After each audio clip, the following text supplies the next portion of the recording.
Mga kabayan, tila makakamit na ang matagal nang hinihintay na hustisya ng mga kababayan nating biktima ng karumal-dumal na krimen mula sa kamay ng di umano ay makapangyarihan at kilalang tao sa bansa. Ito ay matapos magtungo sa Department of Justice o DOJ ang 30 pamilya ng mga nawawalang sabungero para magsampa ng kasong murder at serious illegal detention laban sa negosyante at bilyonaryong si Atong Ang at iba pang mga personalidad sa likod ng isabong.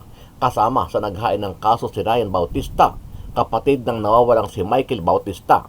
Naging emosyonal naman ang isa sa kaanak ng mga nawawalang sabongero.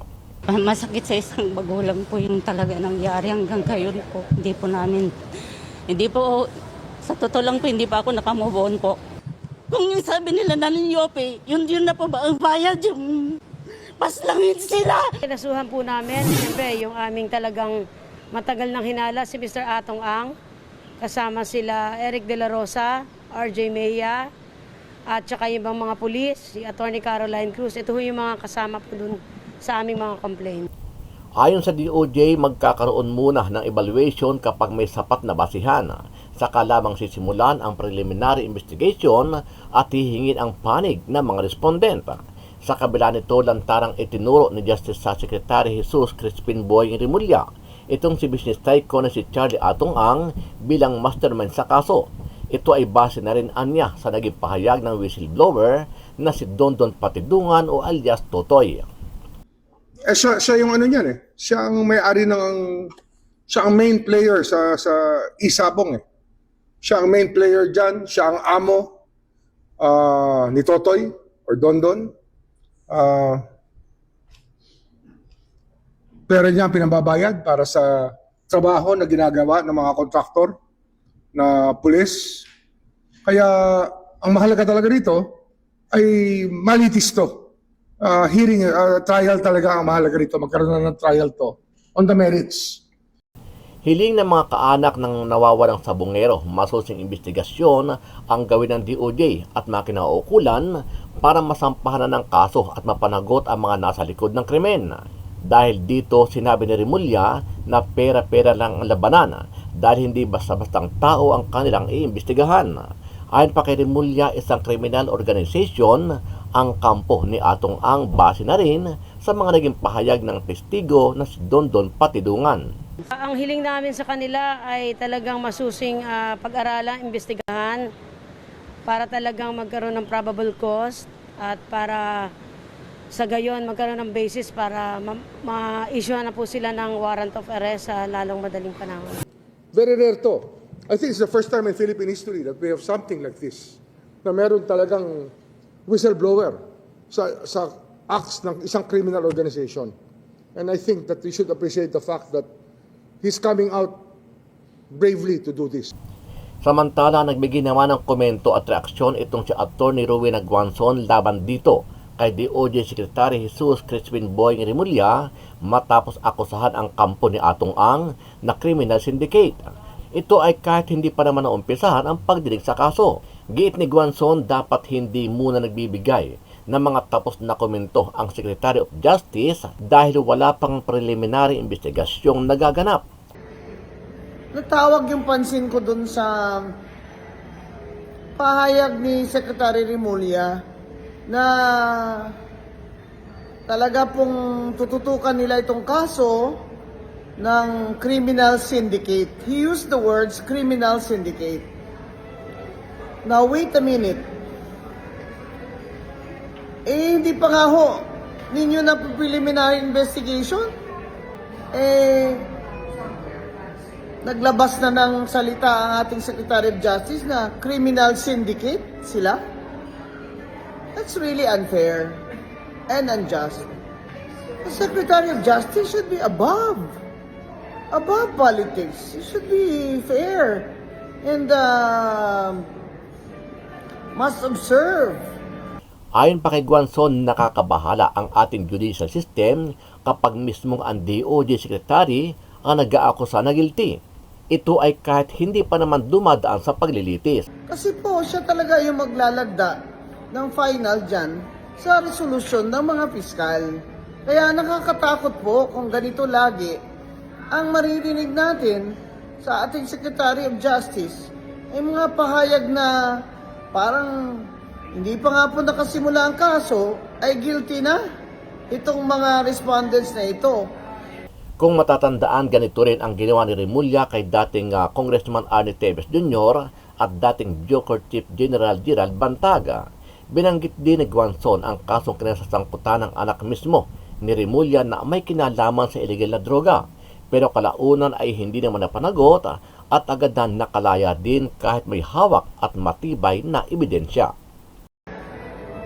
Fairness din ang dapat ang standard ninyo sa mga akusado at due process lagi. Hindi po ba? Yung anak nga niya nahabla ng drugs siya ang Secretary of Justice. Wala akong sinabi dun Hindi ako nag-comment dun. Kasi syempre masakit din yun kay Secretary of Justice, si Secretary Remulla. Anak niya yun di ba? Pero ang mga tao nag-expect din po doon ng fairness niya, impartiality niya. Ano ang masasabi mo dito, kabayan? Kung ikaw ang tatanungin, tama ba na hatulan ka agad ng guilty ni DOJ Secretary Boying Remulla ang mga akusado o panaghihinalaan pa lang kahit wala pa namang nagaganap na preliminary investigasyon sa mga kasong isinampa sa kanila? Sama-sama nating panoorin ang buong video at pakicomment nyo po ang inyong mga reaksyon at sariling opinyon. Pero bago yan, sa mga hindi pa po nakasubscribe sa ating channel na Kabayan News PH, pakipindot po ang subscribe button at pakiclick na rin ang notification bell para lagi kayong updated sa mga bagong upload natin na legit at napapanahong balita. Maraming pong salamat. 30 pamilya ng mga nawawalang sabongero ang nagpunta sa Department of Justice. Naghain sila ng reklamong murder at serious illegal detention laban kay Atong Ang at sa tinatawag na Alpha Group o yung iba pang malalaking taong may kinalaman sa isabong. Ang mga kinasuhan po namin, siyempre yung aming talagang matagal nang hinala si Mr. Atong Ang, kasama sila Eric De La Rosa, RJ Mejia, at saka yung ibang mga pulis, si Attorney Caroline Cruz. Ito yung mga kasama po dun sa aming mga complaints. Ang hiling namin sa kanila ay talagang masusing pag-aralan, imbestigahan para talagang magkaroon ng probable cause at para sa gayon magkaroon ng basis para ma-issue na po sila ng warrant of arrest sa lalong madaling panahon. Ayon sa DOJ, malaki ang papel ni Ang sa pagkawala ng mga sabongero kung ibabase sa mga pahayag ng whistleblower na si Julie Dondon Patidongan o alias Totoy. Siya ang main player sa isabong. Siya ang amo ni Totoy or Dondon. Pera niya ang pinababayad para sa trabaho na ginagawa ng mga kontraktor na pulis. Sinama rin ang salaysay ng mga kapatid ni alias Totoy na sina Ella Kim at Jose Patidongan. Si Ella Kim ang nakita raw sa CCTV na nag-withdraw mula sa account ng isa sa mga nawawalang sabongero. Si Jose naman ang umano'y nakunan sa isang cellphone video na ine-escortan ang isang nawawalang sabongero. Ang magkapatid ang sinasabing missing link sa kaso. Ang masasabi ko lang, so ito na, nagsisimula na yung kaso namin. Hopefully, magkaroon kayo ng konsensya pero sa tingin ko wala na naman na kayo nun. So, tignan na lang po natin. Natanong din si Remulla kung kasama si Gretchen Barreto sa sinampahan ng reklamo. Ito sa Jane Doe, maybe she's the one. I don't know. Pero kasama yan sa pwede nating sabihin na persons of interest. Ayon naman kay State Prosecutor General Richard Fadulion, pag-aaralan nilang maigi ang affidavit ng mga kaanak. Kung makitaan ng sapat na ebidensya, doon pa lang magkakaroon ng preliminary investigation at sa kahihinga ng panik ang mga respondent para masagot ang reklamo laban sa kanila. Wala pang bagong pahayag si Ang pero nauna na niyang itinanggi na may kinalaman siya sa pagkawala ng mga sabongero. Nasa balita po ay nag-file na o magfa-file ng murder complaint ang mga kaanak ng mga nawawalang sabongero. Magfa-file po sila ng complaint for murder sa kay Mr. Charlie Atong Ang at ang kanyang mga kasamahan ng mga investors. Ibig sabihin po niyan ay pati po si Miss Gretchen Barreto ay kasama dyan. At iba pa nilang mga negosyante na investors dyan sa negosyo nila sa online sabong. At ang kanilang witness ay si Don Patidongan. Nakita ko naman po sa pahayag ni spokesperson Colonel Fajardo na yung kapatid ni Don Patidongan ay talaga pong pinahuli sa Cambodia dahil siya ay convicted. I think the case is for robbery. So, hindi po tama na ang sinasabi ni Don Patidongan na talaga pong pinauwian or umuwi yan para tumistigo. Well, whatever is the case, ang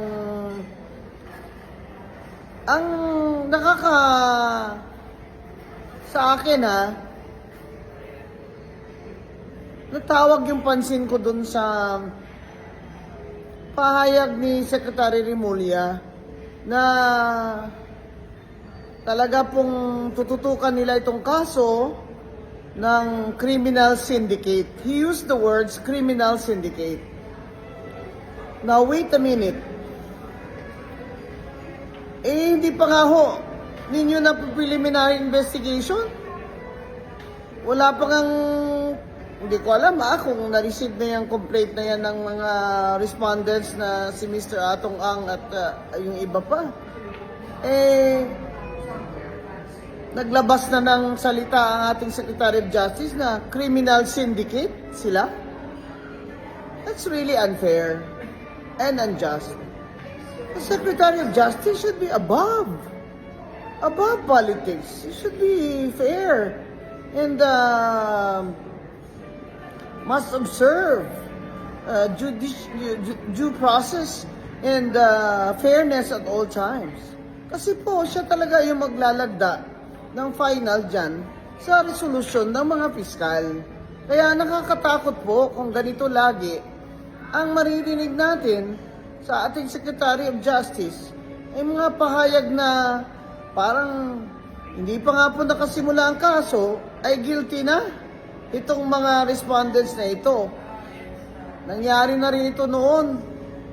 I think sa Ang kay hiling Tevez namin sa na kanila ay talagang Pero masusing ito, pag-aralan, tingnan niyo imbestigahan namang para talagang magkaroon ng probable cause at Aralin para nun ninyong mabuti sa gayon bago po magkaroon ng kayo basis para ma-issue maghusga. na po sila ng warrant of arrest sa Kasi lalong po, madaling panahon. Very rare Department to. of Justice I think it's the first kayo. time in Philippine history that we have something like this. Kayo Na dapat meron ang talagang nasasandalan ng tao Whistleblower.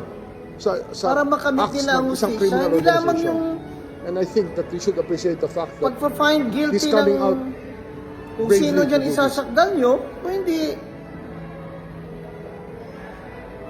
Fairness din ang dapat ang standard ninyo sa mga akusado at due process lagi. Hindi po ba? Yung anak nga niya nahabla ng drugs siya ang Secretary of Justice. Wala akong sinabi doon Hindi ako nag-comment doon. Kasi syempre masakit din yun kay Secretary of Justice, si Secretary Remulla. Anak niya yun di ba? Pero ang mga tao nag-expect din po doon ng fairness niya, impartiality niya. Dito po, sa kasong murder na isasampa nila o sinampa nila kay Mr. Charlie Atong Ang at mga kasama niyang investors. As to the specific role ni Julie Patidongan dito sa mga cases po na ito, again, it is not within the ambit of mandate po ng PNP para ituro na si Patidongan ang mastermind o iba pa pang tao. Gaya ng nasabi ko, kung ano po ang ebidensya na makakala po natin at maisasubmit po at matikikita ng prosecution team ay kung ano ang kanya magiging participation po. But no less than Julie Patidongan, sa mga naririnig natin na pananalita ay marami siyang alam dito sa mga kaso po na ito. Definitely, his statement would be critical, but then again, importante po na maipaintindi natin na his statement must be corroborated with other pieces of evidence, including ito pong posible pong pakikipagtulungan po nitong dalawang kapatid niya. Because critical po itong dalawang kapatid niya based doon sa mga video footages po na nakalap po natin. Hindi po tayo nag-i-start, ma'am. Matagal na po nating inimbestigahan ito. Yung mga ipinadala po nating mga bagong ebidensya dahil na rin po sa paglutang po mismo ni Julie Patidongan na kasama na po umpisa pa lamang sa mga kinasuhan natin. Remember, 6 po yan na mga security personnel na kinasuhan natin. Kasama po yan si Julie Patidongan. Na-issuehan po ng warrant of arrest yan. PNP din po ang humuli sa mga yan. But however, nalabasan po sila, nag-file po sila ng petition for bail, ginaran po yan ng korte po, nalabasan po sila, kaya nakalabas po sila after, I think, paying 1 million cash ban each. So, hindi na po kontrolado po ng PNP yun. But again, it is unfair for anyone to insinuate na tinulugan po itong kaso na po na ito. Tuloy-tuloy po ang ginawang investigation po. It so happened, it's quite... one of the challenges na talagang kinaharap po ng PNP ay yung mga absence po ng mga witness na magpapatunay na ito pong mga pinapangalanan, including Patidongan and others, ay may kinalaman sa kaso. We appreciate, we don't want to diminish the importance po ng paglutang po ni Julie Patidongan. Malaki po ang magiging papel po niya dito sa kaso po na ito. Wala po tayong sineset na anumang deadline po dito, but the President had already spoken. Tututukan po natin itong kaso po na ito. The change in the leadership ng CADG, the Chief PNP is more than confident na we are heading to the right direction po. So we will give you from time to time updates po, and we just have to wait po so ano magiging action po ng DOJ with respect po dito sa kasong idinulog po natin sa kanila po, with respect dun sa mga additional pieces of evidence po, including the affidavit executed by Julie Patidongan and possible cooperation po nitong dalawang nakuha po natin. Well, to address these issues, hindi natin kailangan i-address dito itong mga issue na to in open arena po. Naiintindihan natin ang damdamin ng mga pamilya pag may mga nakakarating sila sa kanilang mga information, whether true or not. That is precisely the reason why yung bagong liderato po ng CADG will be reaching out to the family and explain to them personally yung naging development po dito po sa kaso na ito. Wala po tayong aakusahan ng sinuman without evidence to substantiate those allegations po. So yun po yung ipapaliwanag po natin sa pamilya, at again, to reassure them also na hindi po tayo, at nandun po tayo sa direksyon, kasama po nila tayo sa laban nila para po makakamit po ang hustisya. I cannot categorically give comment on that, sir, because ongoing po yung pakikipag-usap po natin dito sa ating mga pulis at iba pa pong mga posibleng witness po. Again, we don't want to preempt po yung mga posible pong ating gagamitin, but suffice to say po, we are receiving other vital information, not only doon po sa part po ni ng mga Patidongan brothers, at yung iba po ay titingnan po natin. Ayaw lang po nating mangyari na we will be announcing it in the media, in the public, at yung iba naman po na mga posible pang magsalita would again be apprehensive, lalo't pumutok na po sa media yung posible nilang pakikipag-cooperate po.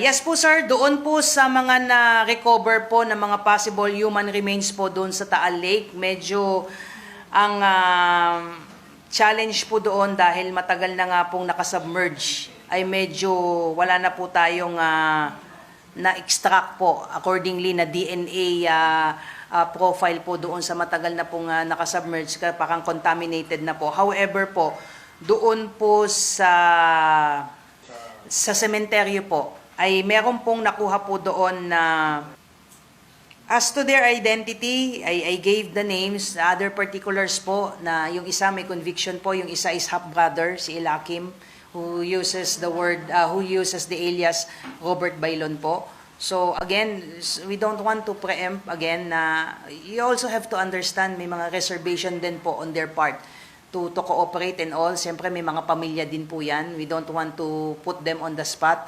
What is clear to us, at least doon sa mga initial talks with them is they are willing to cooperate po.